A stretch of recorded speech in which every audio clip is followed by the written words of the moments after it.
everyone, my name's Rebecca. Welcome back to my channel. I hope you're all doing well. Today I'm going to be doing my wrap up for August and September.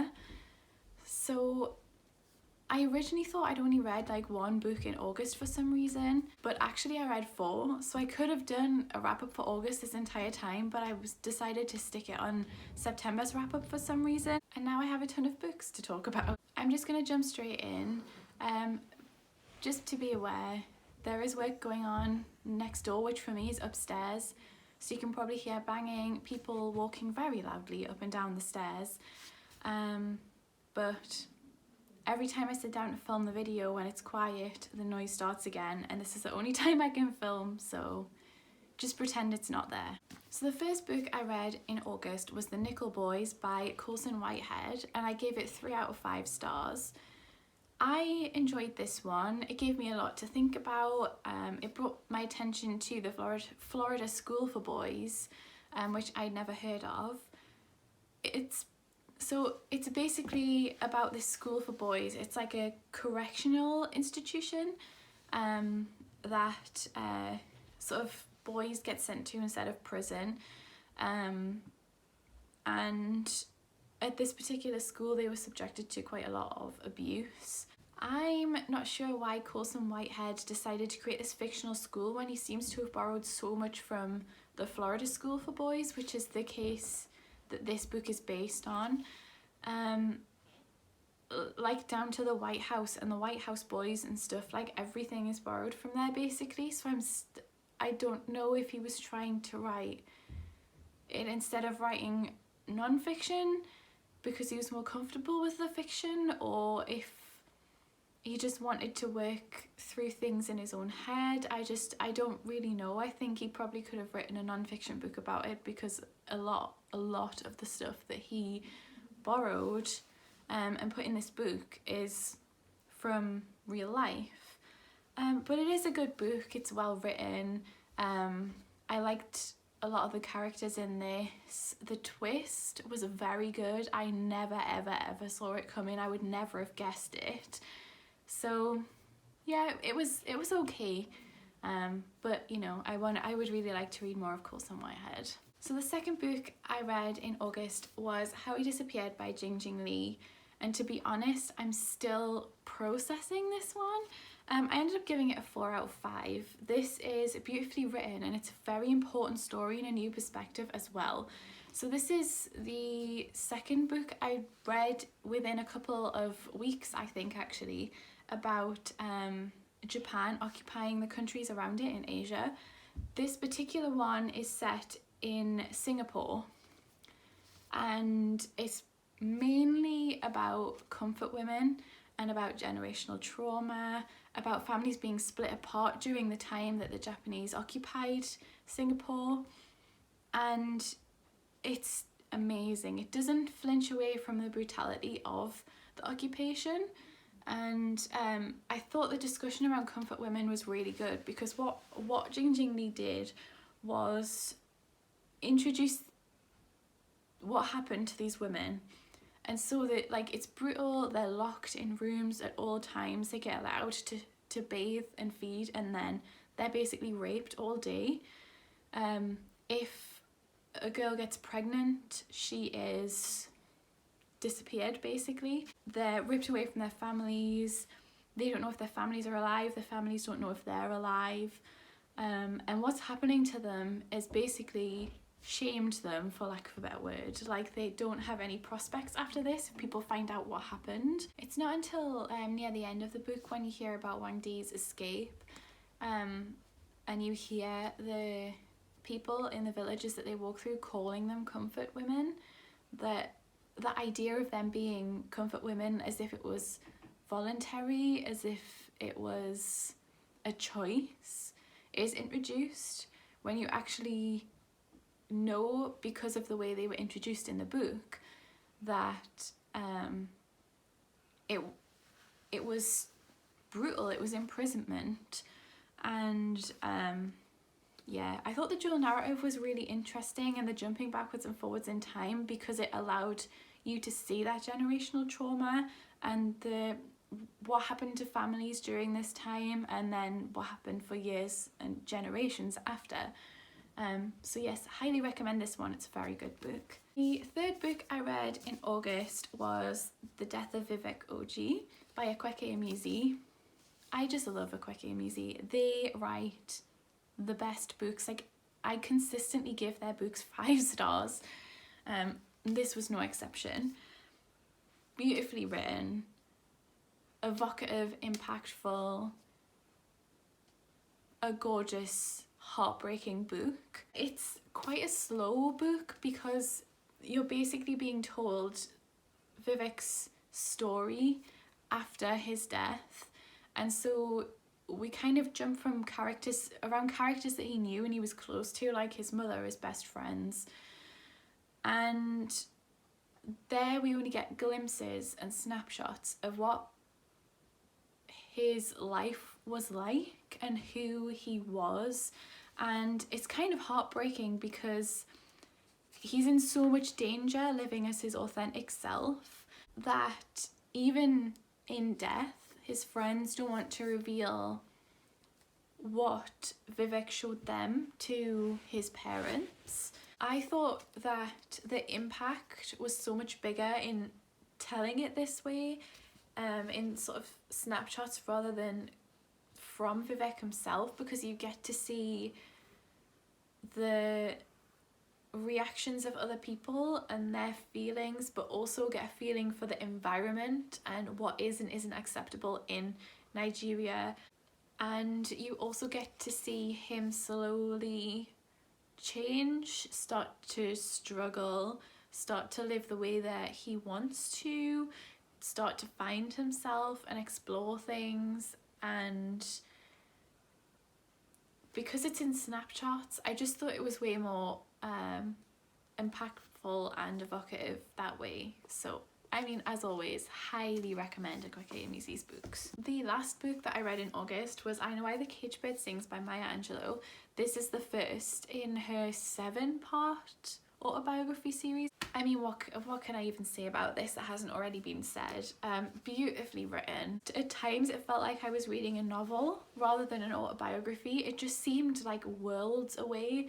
Like, it wasn't even that long. The American South of the 1930s. But it feels like a whole different world. There is parts of this that are really slow, but it's a memoir, so you know your whole life can't be interesting. And because Maya Angelou's written 7 parts of her autobiography, and she does have a very interesting life, I think there was always going to be slow bits in this. This is her childhood, and there's a lot of snapshots of her just being a kid, so these are just snapshots of memories that she has rather than it being a continuous narrative, which I think worked really well because it definitely makes it feel more authentic. A lot of times when you read memoirs about people writing about being a child, you just don't know how much of it is true because your memory just isn't that trustworthy when you're trying to remember something from that long ago. So it definitely felt really authentic in that way. And it was also just really interesting, you know, her family and their dynamics, and also just living as a black family in the American South in the 1930s.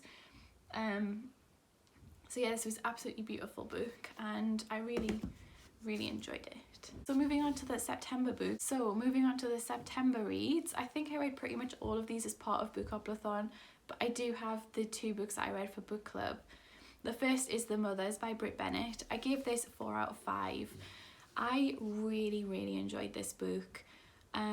It was beautifully written, and it was also quite unique and interesting in that it was told from the perspective of the mothers of the church in that town.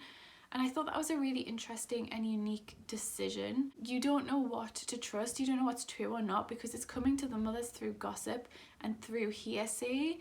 And so you don't know if this is what's actually happened, or if it's them conflating it, if it's seen through these different lenses. Is it seen through their religious lens? Is it seen through these people's own heads.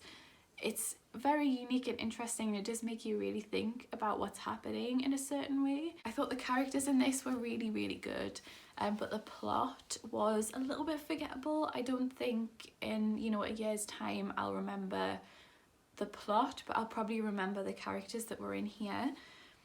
And my main disappointment with this one was the end, is that it just all of a sudden kind of turned supernatural, I think, for lack of a better word. I don't know if it was quite supernatural, but that's how it felt, and I just wasn't a fan of that after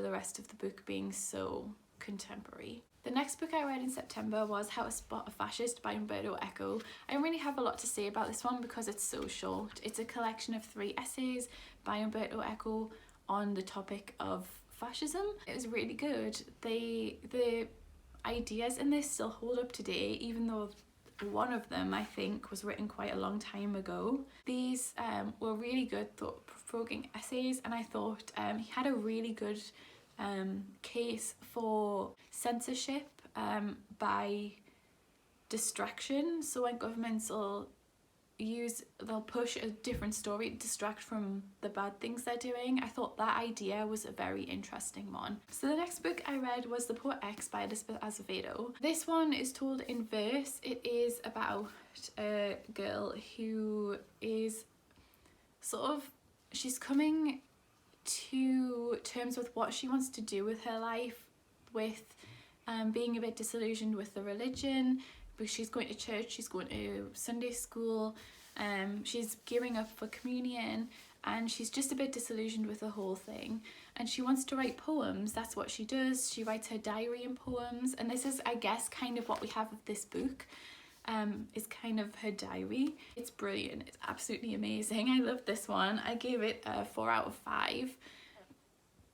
I was hesitant going in because I don't read a lot of poetry, and I wasn't sure if being written in verse was going to be a gimmick, and there were points at the beginning where I was like, this could just be prose, but then when I got into the rhythm and the flow, I just couldn't stop reading. It was absolutely excellent. The struggles of the kids in this, of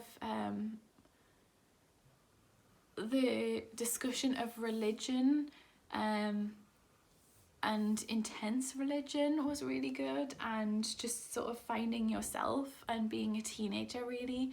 The whole thing was absolutely amazing, and I think actually in the end rendered more powerful because it was written in verse. The next book I read was The Hobbit by J.R.R. Tolkien, and I actually read this for Tolkien along and then missed the live show. But I mean, what can I say about this book that hasn't already been said? It's really fun, it's well written, it's a really good adventure. It's, you know, the foundation for a lot of fantasies that came after it, and I loved it. I'm definitely interested in listening to the audiobook for this, because it's one of those books, a bit like the Chronicles of Narnia, that's written as if it's meant to be told aloud to someone. So I think I'd quite like to listen to the audiobook for this. But I mean, 5 out of 5, absolutely incredible. Made me miss the films, actually. I really, really want to rewatch the films, and I'm really excited to continue on with the Lord of the Rings trilogy. The next book I read was Vicious Spirits by Kat Cho. This is the companion to Wicked Fox, also by Kat Cho. I would argue this is more of a sequel. It's set directly after the first book, and it's dealing with the direct consequences of that book. Rather than like a new problem, it is consequences of the first book. I was disappointed with this one, and I think it was just not what I was expecting and not what I wanted out of this novel. I don't know, I just felt like the angsty dramatic romance wasn't there. The circumstances were quite like immediate, like this happened over a really short period of time, and I think that might just be why the romance didn't feel as well. I mean, it was all the characters are already established, all the relationships are already there, but the romance was just kind of, it was there from the beginning, and it was like on again, off again, before it was actually like official, I guess. And I don't know, I think I was expecting more of that angst of the first book, and I just didn't get it. But it's still a good book, still really well written. I'd still like to read anything else basically that Katja writes, but just didn't feel any sort of strong emotions towards it really. I gave it 3 out of 5 because it was still fun, still well written, but just not really what I wanted out of it. The last book that I read in September was The Ungrateful Refugee by Dina Nayeri. This is kind of a memoir. It's Dina Nayeri's story, but interwoven with stories of other refugees and immigrants. This was an absolutely excellent book. It's incredibly moving.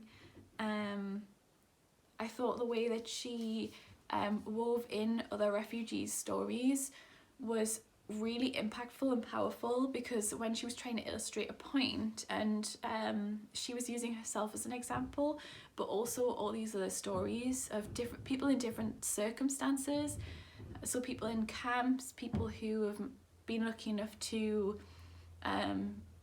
move into a home, people who've come on a visa and then overstayed their visa.